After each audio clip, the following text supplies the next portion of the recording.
পরীক্ষার জন্য 1 ঘন্টা সব ধরনের বিমান চলাচল বন্ধ থাকতে পারে এমনটা সম্ভব মনে হয়?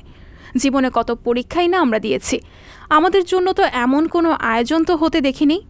বরং উল্টো কত বাধা বিপত্তি পেরিয়ে জ্যাম ঠেলে ঘাম ঝরিয়ে আমরা কত কত গুরুত্বপূর্ণ পরীক্ষা দিতে গেছি এবং যাই। অসম্ভব মনে হলেও কিন্তু বাস্তবে এটা সম্ভব। দক্ষিণ কোরিয়া এই কাজটি প্রতি বছর সফলভাবে এবং নির্বিঘ্নে করে যাচ্ছে। পরীক্ষার্থীদের মনোযোগে যেন কোনো ধরনের বিঘ্ন না ঘটে সেজন্য জাতীয়ভাবে প্রস্তুতি নেয় কর্তৃপক্ষ। পরীক্ষার সময়টা বন্ধ থাকে জাতীয় ও আন্তর্জাতিক সব ধরনের উড়োজাহাজ ওঠানামা। যে পরীক্ষাটির কথা বলা হচ্ছে সেটি কোরিয়ার বিশ্ববিদ্যালয়ের ভর্তি পরীক্ষা।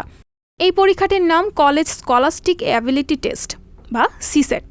একই দিনে হাজার হাজার কলেজ পাশ করা শিক্ষার্থী এই পরীক্ষায় অংশ নেন। এই পরীক্ষার ফলাফলের ভিত্তিতে নির্ধারিত হয় কে কোন বিশ্ববিদ্যালয়ে পড়বে।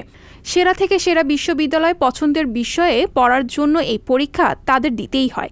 ফলে পরীক্ষার অন্তত 3 মাস আগে থেকেই পরীক্ষার্থীদের হার্টবিট বেড়ে যায়।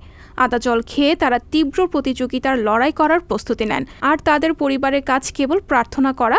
সেদিন যার যার ধর্মীয় প্রার্থনালয়ে ভক্তদের আনাগোনা বেশ বেড়ে যায়।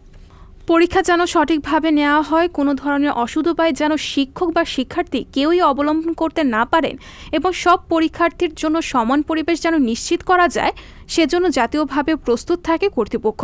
তারই অংশ হিসেবে দক্ষিণ কোরিয়ার অভ্যন্তরীণ মন্ত্রণালয় কিছু সময়ের জন্য বিমান চলাচলে নিষেধাজ্ঞা দেয়। কেন্দ্রীয়ভাবে এই পরীক্ষা প্রতি বছর নভেম্বর মাসে অনুষ্ঠিত হয়। এই ভর্তি পরীক্ষাটি দক্ষিণ কোরিয়ার জনজীবনে অন্যরকম এক প্রভাব নিয়ে আসে।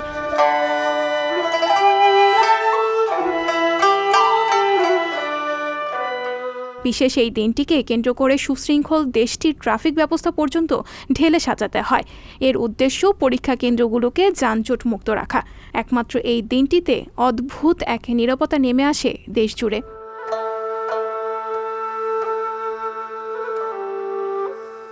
সংবাদ, ফিচার ও অনুষ্ঠানের জন্য ভিজিট করুন সংবাদ প্রকাশের ওয়েবসাইট এবং যুক্ত থাকুন ফেসবুক পেজ ও ইউটিউব চ্যানেলের সঙ্গে।